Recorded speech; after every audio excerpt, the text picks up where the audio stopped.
Welcome, everybody, friends of integral recovery or the journey of integral recovery, or those who are on the journey or thinking about the journey or got a flat or wherever you're at, or you know somebody who needs to start the journey. Welcome. This is podcast number 16, and we've been doing we've been going over the integral map, and then we've had some detours or stops along the way. But today we were going to talk about the states of consciousness. Remember, this whole model is built on Ken Wilber's aqua map, and that stands for all, or that means is an acronym for all quadrants, all lines, all levels, all stages, all states, and all types. And we've done the first three. We've done the four quadrants. We've done lines, multiple intelligences, and we've done stages, which is essential. We'll probably get into all of this stuff again, because as we learn the language, we can use it to just deepen the subject in ways that were never before possible. And we are going to talk about states of consciousness and how they figure in to the journey of integral recovery. So first, let me just introduce myself. I'm John Dupuy, CEO of iWake Technologies, author of Integral Recovery, the book. And this is Dr. Bob Weathers and Hi. Doug Prater. Hey, everybody. Great to be here. Yeah, and this is, we love doing this stuff, and this is always, at least in my case, it's always a high point of my week, or Me too. whenever we get together and discuss these things. So let me just start with talking about states of consciousness. And I suppose as long as we're alive, we are having some kind of state of consciousness. And states of consciousness can be happy, sad, depressed, anxious, bored, despairing, stimulated, in unitive flow mode. I mean, you guys got any other suggestions? You covered the range. Well, I don't think I did all. I think there's all kinds of things. You can be hungry, you can be horny, you can be craving drugs, craving. I mean, that's a big one. Yeah. States of utter self-rejection and shame and despair, and I'm talking about some of the dark sides of addiction and depression and, being a human. I mean, we all experience these things. Most of us do anyway, as far as I can tell. And one of the things about states is they come and they go, right? They're like the clouds in the sky. When I was teaching this in the wilderness to my students years ago, I would talk about, well, let's look up at the sky. Let's see what's going on there. Well, we've got clouds, and and when I finish this 4-hour class, and everybody goes, no, I'm just kidding. Those clouds will be different. They'll be changed. They'll be gone. There's bugs, there's airplanes, there's birds flying by, all of these things. And you can say that the sky is like our awareness consciousness. It's big, it's open, it's always there. And all kinds of different things happen. You have, the sun's moving through, you have all different times of day, different times of night, moon, all this stuff is going on in this big emptiness. And those are akin to states of consciousness. And it's always changing and fluctuating. So what if you, for example, well, anyway, I'll put on the brakes there. So you look at a pool, look at a surface of water and see all those clouds reflected up in the sky. And depending on whether that puddle is clear and undisturbed or a mess of waves and froth, you will see something different. Yeah. It's a beautiful image. Yeah, Bob, Dr. Bob, you got anything you want to add? Oh, I love that image. You remind me of Plato's analogy of the cave. You probably remember that. That's a great image, a contemporary image of the pool. I think I prefer that. That's good, Doug. Yeah, it's very evocative. And one of the problems with, how this figures into, getting back to talking about addiction, is that if you've been suffering from a lot of negative states, okay, and if you have the genetic predisposition to get hooked on this stuff, and most of the people that I've talked to over the years, and it's been a lot of people always asking that, you do have a history of addiction or alcoholism in your family, and I can't remember the case where they didn't. It was always seemed to be prevalent. And, they say if you have, two grandparents or two parents, you're like 8 times more predisposed to become addicted. And some people don't have it. And some people, they taste, do substance that they just hate it. They don't even go back to it. So there's different types of people. But for those of us who do have that predisposition, and we're living through a lot of bad stuff, bad states, which chronic stress, You know, it can be anxiety, shame, depression, self-hatred, all of these things. And then you discover drugs or alcohol, and you have the right brain chemistry to that stuff really works. It's like you get this flood of, oh my God, I just came home. It's so wonderful. So you get this altered state. Said, I've never felt like this good in my life. I can go up and talk to a woman. Hey, baby, you know, I couldn't do that before. I can play music. I can get on the stage, or whatever your problems are. And you think you found the key. Well, that's, I mean, yeah, you kind of have for a little bit, but very soon, you know, and I've asked my students, and, you know, what were you looking for when you're using drugs? Well, for, you know, relief from pain, you know, happiness, fun, excitement, this, that, the other, you know, all these positive things. And I asked the other question is what did you get ultimately? And they go, effing hell. You know, so it starts, you know, the honeymoon phase, and then that goes into just deepest despair. And the crazy thing is, you know, you think it's like if you're going out with an abusive jerk, you know, and he's beating you up and blah, blah, blah, or she is beating you up, or however that works out. And you go, no, over, you know, you get a restraining order or whatever, you know, but that's the thing with addiction. You can't stop. You're going out with this, you know, brutish jerk who's bam, bam, just taking you out, and you can't stop. You have to go back, hit me some more, hit me some more, hit me some more. Weird thing. But those of you have of us who have suffered from, we know what I'm talking about. So that is the lure of stages of relief and happiness that drugs bring on very effectively. Okay, you can go to church and it's like, what in the hell is he talking about? Or, you know, you go to other things, and I mean, I'm talking as from the perspective of a young person, and nothing's ever really worked. You know, you really never found your groove, and all of a sudden, you know, you take a drug or you have a drink or something, and all of a sudden this whole new world opens up, and it's very hard not to keep listening to the siren songs and hit it to the rocks. I would like to throw in here as a general kind of orienting guide that we're talking right now about the common states of everyday consciousness that we all experience all the time. And over the next couple episodes, we'll elucidate much deeper than that on the path of waking up, because states encompass all of these things. But these ordinary waking states of consciousness that we're discussing right now, as John has been very clearly explaining, are oftentimes both the cause of, and learning how to manage them is a solution to, or one of the best ways to deal with the things that lead us down the path of addiction in the first place. Yeah, we may get there in the next 10 minutes. That's, I was warming up to that. But yeah. So Dr. Bob.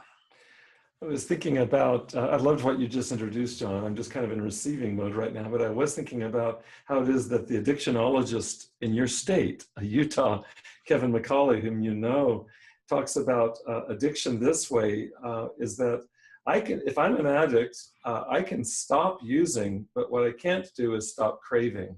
Yeah, right. I like that distinction. And anybody that's been addicted, and I have, and many of our listeners have, really understand the truth of that. Yeah, you can physically stop. You can, just by dint of will or higher power or whatever, you can stop.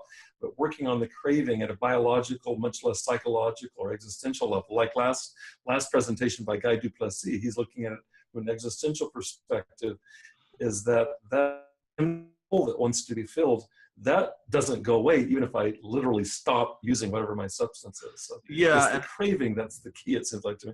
And in 9 out of 10 cases, the cravings are going to win.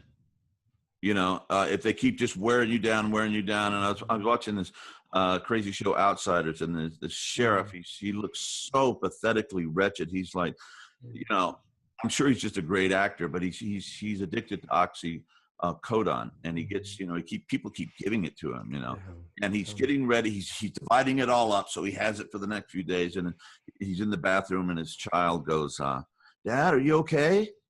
Dad," and he opens up, and the little kid goes, "Dad, are you sick?" And he just goes, "No, I'll be right out, son. I'm okay." And he takes it and flushes it, you know, one and again, but he's still, guy's getting worked by the cravings, and all these traumatic things are happening, and the more stressful events are happening, the more the cravings rise at the same time. So these are some of the negative states of that happen in addiction that are just hellish. And if you haven't experienced them, I mean, you know, you have to take people's words for it and listen empathetically Empathetically, that's the right word. Anyway, with great empathy, and then you can kind of start to feel it in your body and understand what people are going through, or think about your own times when you've had it's just desiring that's overpowering.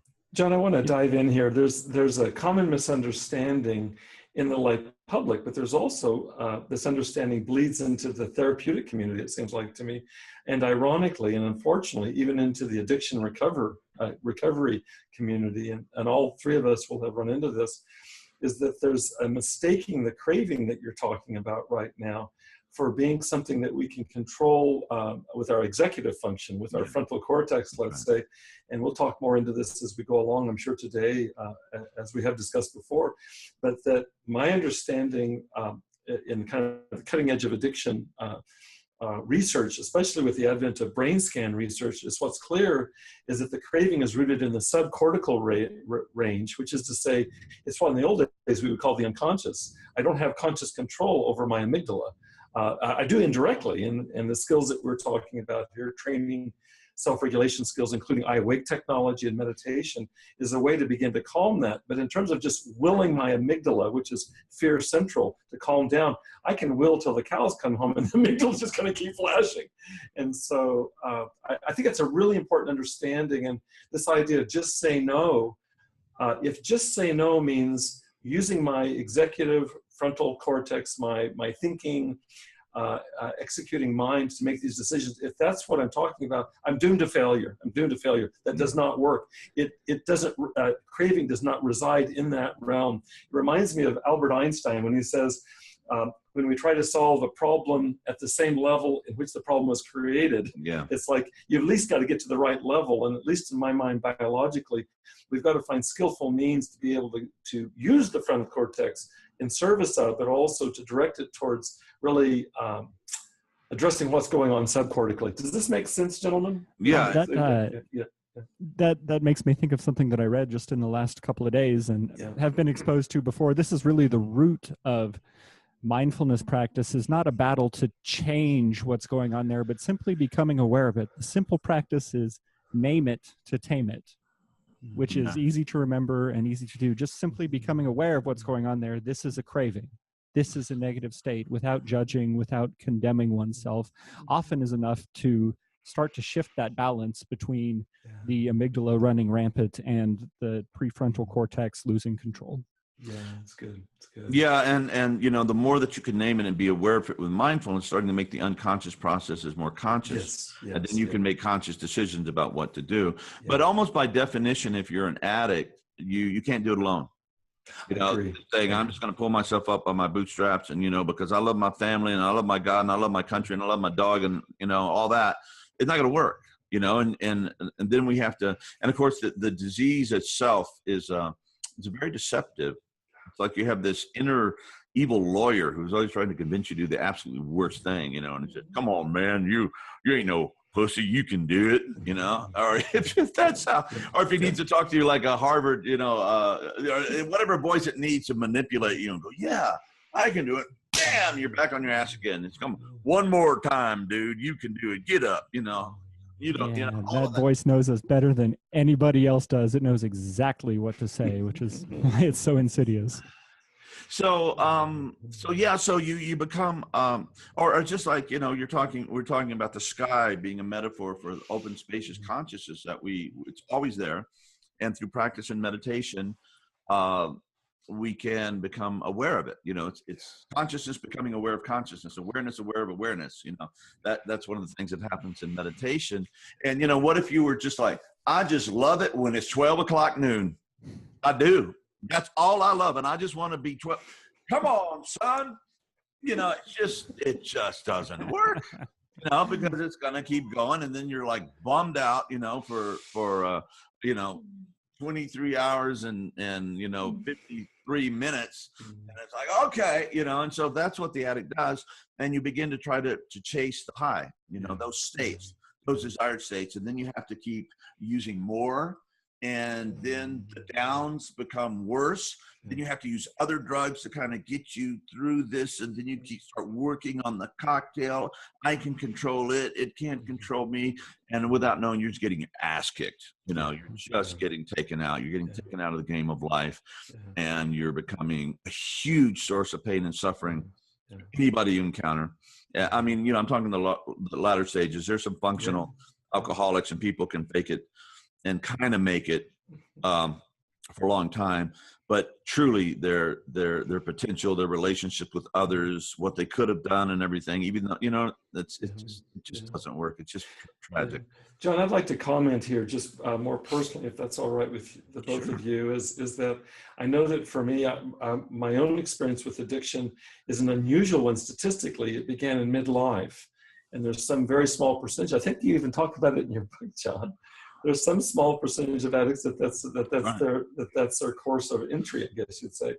But what I want to say is that for years, I was relatively functional. Of course, I would define functional probably more loosely than those with around me. But having said that, but I do remember the phenomenology, as Guy was talking last week, the inner experience of beginning to lose traction in the latter stages of my addiction.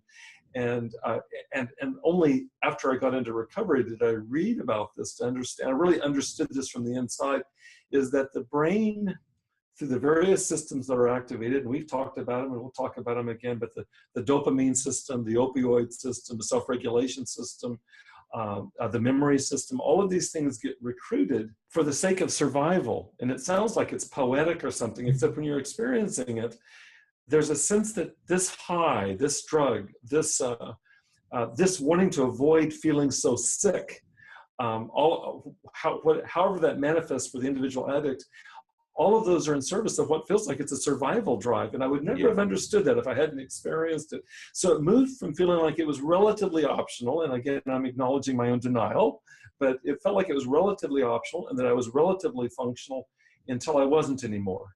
And at that point, it felt like that this kind of survival drive, as the subcortical brain interprets it, it trumped any kind of logic, any kind of cajoling from the outside or from the inside. All those things that you just said, I've got a good Texan inside of me that laid it pretty thick on me. It didn't matter. It didn't matter. There was something that was trumping every one of those messages, and it's been very humbling for me.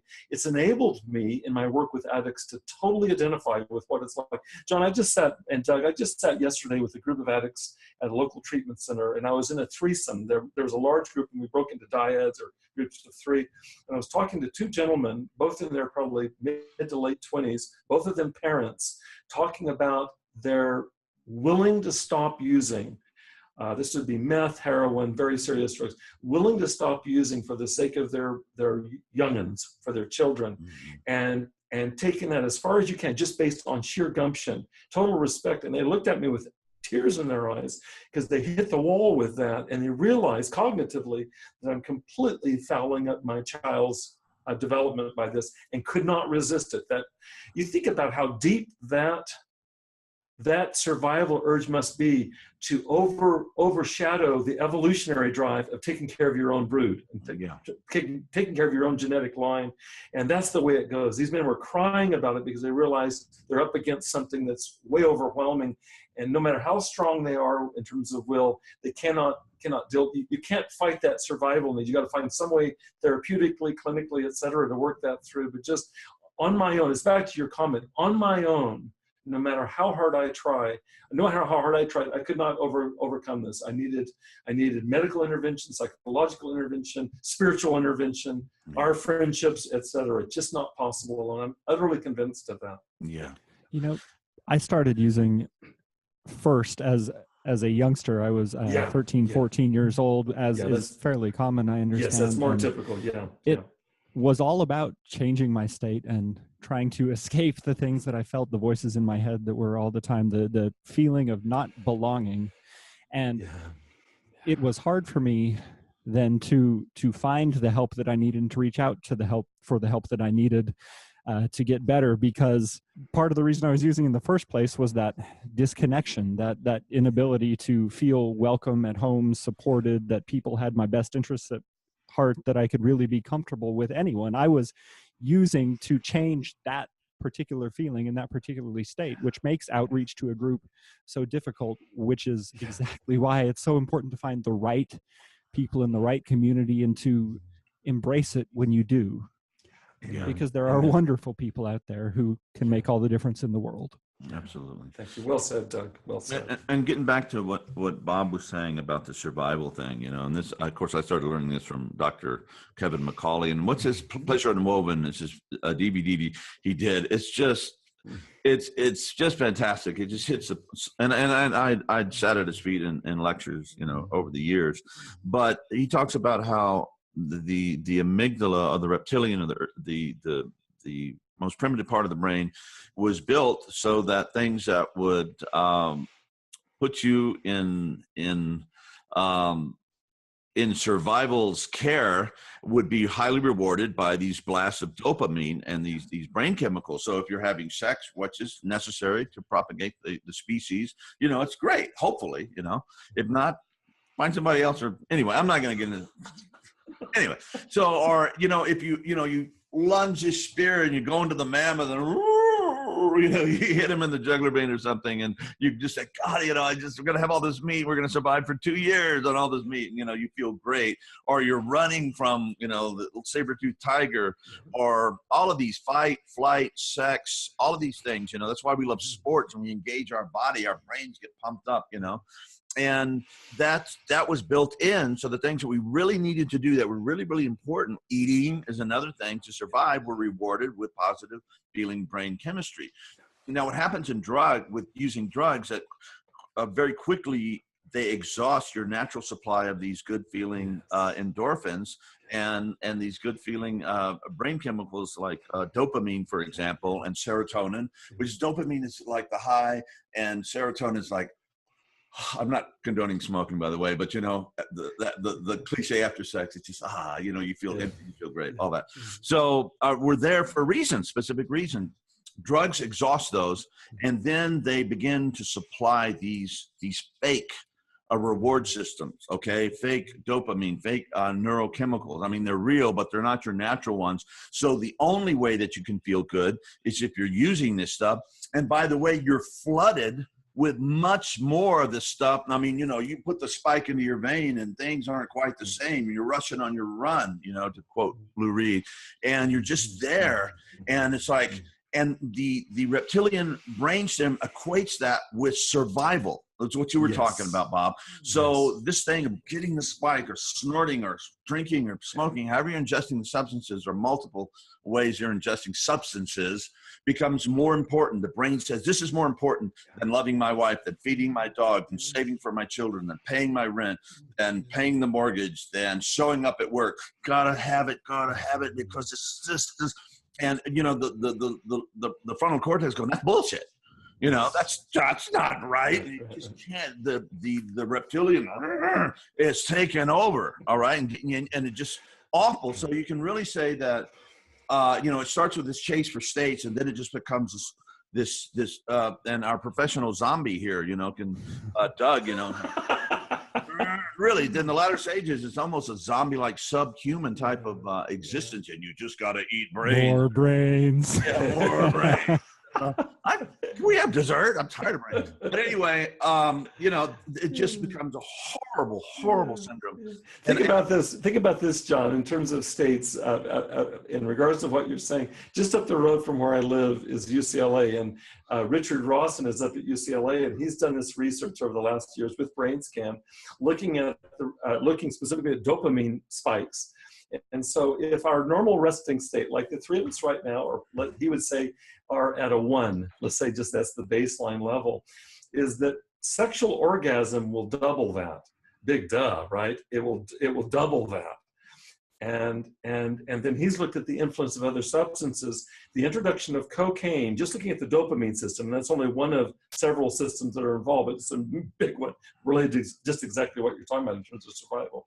Cocaine quadruples the normal dopamine baseline just by introducing that. So you're absolutely right. You've just trumped the basic biological imperative to propagate the species. You've doubled it from a factor of 2 to now 4. So 4 times the amount of dopamine level. I'll look at addicts early in recovery that I'm meeting with, and I'll say, you guys have any idea? Because most of them had been addicted to more serious drugs. And serious, it could almost be defined by what we're saying. Heroin is 10 times the level of dopamine. People think, well, doesn't heroin affect the opioid system? Well, all substances affect the opioid system. It's another system in terms of endorphins. This is the dopamine system. Heroin, a factor of 10 times your normal baseline. So what hope in hell, I tell them, does relationship or even sexuality, much less any normal reinforcers, whatever they've done before, what hope in hell is there to compete with that? And then the pièce de résistance for the meth users in the room. What do you guys imagine? And Richard Rawson has found this in his studies. It's 12 times the baseline level of dopamine. It completely thrashes the hell out of our normal dopamine system. And basically we're left completely in a survival relationship to whatever it's meth, heroin, you name it. It's pretty sobering stuff. And meth lasts for a long time. You know, you're talking about 12, 18 hours, you know, and it's just like it burns you up. And then when you run out of the substance, you have no brain chemistry left, positive brain chemistry. It's all drained, and you just feel like you're in hell. And that's why, you know, you don't have serotonin, which allows you to do, you know, fine, you know, musical moves and all that kind of this stuff. And you don't have any more. So you're like, you're shaking. It's like, God, I've got to get more, you know? And, you know, you're drinking the shaving lotion. I mean, you know, it's at this level. I have to tell both of you something. I don't know that we've shared this before, but the first time I did ecstasy, this is however many years ago, and certainly way before I got into recovery, the first time I did ecstasy, I went out to a club and danced all night long. And John and Doug, all three of us are musicians, and you know I'm a drummer. And so the kiss and cousin of drumming is dancing. It's just like, for me, it's like drumming without sticks, basically. So I did that all night long on ecstasy. I thought I was in bliss. I woke up the next day. When I finally went to sleep, I woke up the next day. I had never experienced anything like that. From Mount Everest to the bottom of the Dead Sea within a matter of hours. And absolutely, you know, looking at it in hindsight, absolutely no dopamine, no serotonin in Bob Weathers anywhere. It was, and you know what the initial impulse was? Well, you know what it is. Where can I get more? Already in one use, where can I get more? Thankfully, I failed to get more that night, but I would have. Already you're in that death grip. Already you're in that death grip. Yeah, I did not heroin. I did cocaine a couple of times in the early 80s when cocaine was king. In fact, I went to a DEA training in Europe when I was in the Army. I was an investigator, military police investigator.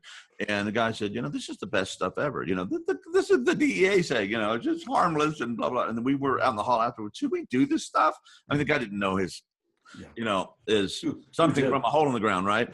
But when I never did it in the Army because I was a cop, but I did experiment a couple of times at parties when I was offered a line or something. 2 times after my military service, I was in college, and it was like, oh, wow, I feel intelligent. I feel present. I feel good, you know, and it's like, I can never do this again, you know, because it was just obvious that the attraction was so strong. And I had to, you know, I'd smell the smoke of hell, and I'd beat a hasty retreat, thank God. But I knew exactly that was a hole that I was going to fall down in. Where I was going to school, it was all over the place, so it would have been really easy. And thank God I knew enough about addiction through law enforcement stuff at that time, and I'd seen it, you know. One of my 2 best friends in graduate school went up to Canada for an internship after graduate school, and he called me from Canada and said, Bob, I smoked heroin. He'd never done anything like this before. And I said, what was it like? And he said, it was like 1,000 orgasms is the way he described it. And he said what you said, John. He said, Bob, I realized that if I ever smoke it even a second time, I'll never stop. He never did. He stopped. Yeah. So, Doug, I interrupted you. Sorry.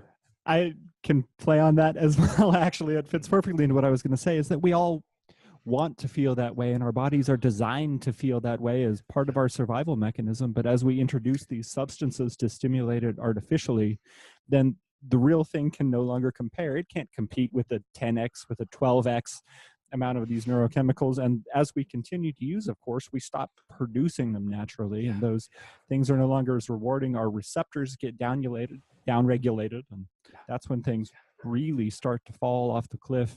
But since we all want to feel these things, it's important to learn how to stimulate and change the state naturally. And a really important part of that too is realizing that you cannot feel that way all the time, that the cycle the recovery is just as important, and that we have to work with what we are naturally given in order to make the most of those blissful moments, those rewarding moments when they appear, without pushing ourselves into a crash all the time, as will happen. As much as I wish it were otherwise, and probably many addicts can relate, you can't be all yang all the time. The recovery matters a lot.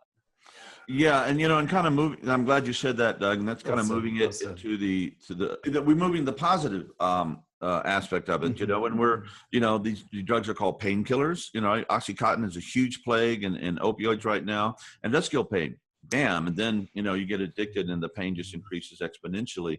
But it's not just, I was listening to, went back in the Bay Area, someone says, you just have to learn with the boredom and deal with life as it is, and you can't be happy or have any states in mind. Well, that is really depressing. But, there are states of bliss, there are states of flow, there are states of great joy, there are states of deep satisfaction that we can reach. And things begin to shift instead of, because, in addiction, you can feel good by doing bad, basically. Bad to your body, bad to your family, bad to the world. There's nothing good about taking drugs.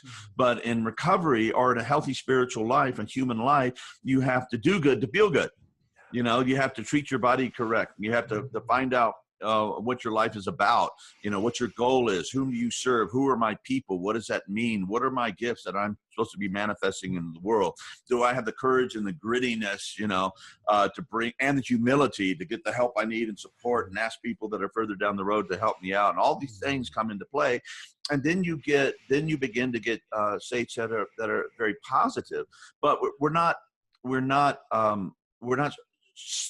going for these states for themselves, states for state's sake. It's states for stage growth. In other words, it's states so we really start becoming who we are, and we can deliver what we have by utilizing these states in a positive way. And we've been talking a lot about flow states and the things that happen when we're doing sports, or we're working out, or we're making love, or we're writing, creating, talking, about things that matter, having, these powerful conversations. And those things are really good, and we have to cultivate that. But oftentimes you have to delay gratification. Okay, you have to work on something. When you start playing the guitar, you're gonna suck. It's like, unless you're a bass player, then like 3 lessons and you're good to go, right? I'm kidding. Bass player. As long as you don't make a drummer joke, we're good to go. No, there's a bass player joke, but I don't believe it at all. I love bass players. Sorry, Sir Paul. You're awesome. Anyway, so you have to delay gratification and realize what these things for, and then you start moving into, instead of these counterfeit states of bliss and ecstasy that are so powerful and life crushing, into authentic joy and authentic happiness, and the real profound meaning of what it means to be human and what you're here to do collectively and individually as a person. One of my this is not roomy. Let me get a little contemporary here. One of my favorite songs is by Pearl Jam, called Unthought Known. And not to blow the punchline here, I will post the full lyrics in our Facebook group. If you remember, go check it out. But yeah, good. At the end of the song, he ends up concluding with this idea of, what are you giving? Which is exactly what we're talking about here. What are you giving back to the world? And finding that allows us to really experience the life that we're here to live, and get the most out of these states in a natural way that serves the world and ourselves, and can be a wonderful way to help us recover. We find what we were looking for in service by giving our gifts, exactly like you were saying, John. Yeah. So why do you put on the headphones? Why do you meditate? Why do you go to the gym? Why do you do these things? Well, they have intrinsic value in themselves. They're very powerful. Sometimes meditation, my God, it can be great. It can be, going into the depth of darkness, it can be, there's many things that arise, but ultimately the practice is to wake up, right? And also to clean up in the case. And I think with iAwake technology that we have a lot of the cleaning up. I don't know if you've noticed that, Bob, in your practice, but it's not just the states of oneness and this kind of awakened state of, it's not just me, but I am truly experientially the ground, the deepest source of my being. I am everything. Okay. But also it helps you process your wounds and your traumas and your dumb ideas about yourself and reality and all, you know, whatever you've inherited or built on your own or with help from others. You can let go of that. You can get mindful about it, see it for what it is, and then release it. So, yeah. I would love to get deeper into the shadow work and exploring that too. I think that's a really important area for us to cover soon because it plays into exactly what we were just talking about. My New Year's resolution this year has been to clean up essentially, and that involves, of course, going through my house and getting rid of the physical stuff that I've accumulated over the years, but far more importantly, going into my head and getting rid of the things that I've accumulated over the years that I no longer need, because they have a tendency to control us on a very deep and subconscious level when we're not getting there. iAwake Technologies is an incredible tool for that. Especially there's one that I just love called Profound Releasing by the hypnotherapist Joseph Kao. And it is all about learning how to locate those things and then release them. It's just excellent. I've been using it at least once a week all year, and it's amazing. Good for you. Brilliant. That's good. Are there any announcements we need to make about anything, Doug or Bob? I'd love to follow up, John, on something you said in terms of announcements, and I'm sure that you were going to say this probably too, Doug, is that we have an online Facebook group that's growing that really is a place, you know, Doug, you were talking about including the Pearl Jam lyrics online in our community, and you remind me of the value of this growing community where there's a chance to unpack all that we're talking about in these podcasts in kind of daily encounters online. So I really want to recommend that heartily to anybody that's listening to us. And Doug, I wonder if you might not only point in that direction, but help explain. I know that we've had a recent shift in terms of the status of our group and how to access it. And frankly, I don't know what to tell people myself. So maybe this will be for my education too. Well, essentially what we have done is changed our privacy settings in order to help protect the anonymity of our members. Before it was a closed group, so you needed your approval to join. Now we have made it a secret group, which means that probably by searching, you're not even able to find it, but none of the members, none of the content, nothing at all is visible unless you have the link. Okay. To find it. So that sounds good. So you're all perfectly protected and anonymous with anything you post in this group. My experience of the community is that there's a lot of respect given for confidentiality. It's a very respectful group. That's part of why we monitor those that join to make sure that the culture can be continued. But I'm really appreciative for the depth. Doug, I know you and John have both participated.